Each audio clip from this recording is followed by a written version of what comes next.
Hey, fourth grade. So I realized, or I didn't realize at the time, but I realized it later on, that I didn't include the third page of the Freedom Riders. So I'm going to read that aloud to you. So, without further ado, because you'll need this part to do all of your assignment for the timeline. So we just read about the Freedom Riders. We said that they were both white and black. They were from other states and as well as Alabama. Well, they came to Alabama. They were from other states. They were protesting segregation. They wanted to take a stand, a peaceful stand. They were not, they were not a rowdy bunch. They were not looking to fight or to burn anything down or riot. That's the word I'm looking for.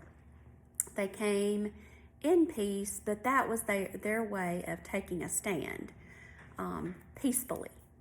They felt that that was the right thing to do. And I feel that that was the right thing to do too, to say, hey, this isn't right. The way that black people are being separated from white people, but we don't want to fight. We just want to show you that we don't think it's right. And so we're showing that we don't think it's right by riding the bus through the segregated states. So we got to Anniston, where a group of angry people who were against segregation, again, not all white people wanted segregation. Some did. But so they're in Anniston, Alabama. The Freedom Riders buses got burned. One of them got burned. Reverend Abernathy, who was one of the civil rights leaders, he and his congregation welcomed the Freedom Riders for a rally. A mob of angry people gathered around the church. The mob threw rocks and shouted threats. Violence was not new to Reverend Abernathy. His home and church had been bombed 4 years before.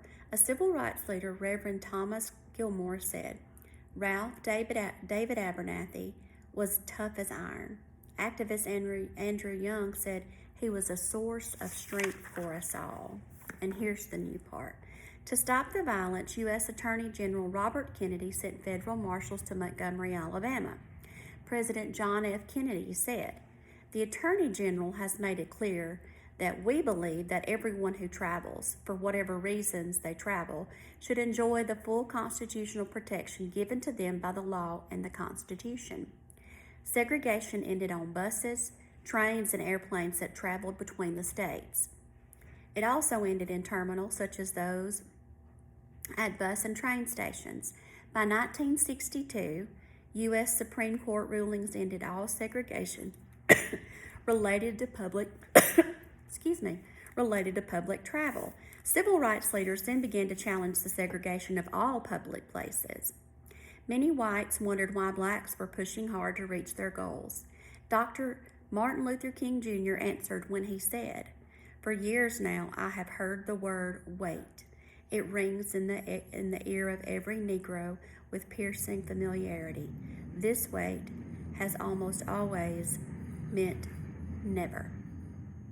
So sometimes when you hear your parents say, I don't know, not right now, let's wait about that, then we know that means probably not going to happen. That's what Dr. King was saying. He was saying we know that when people say wait or when they put us off, we know that probably means never.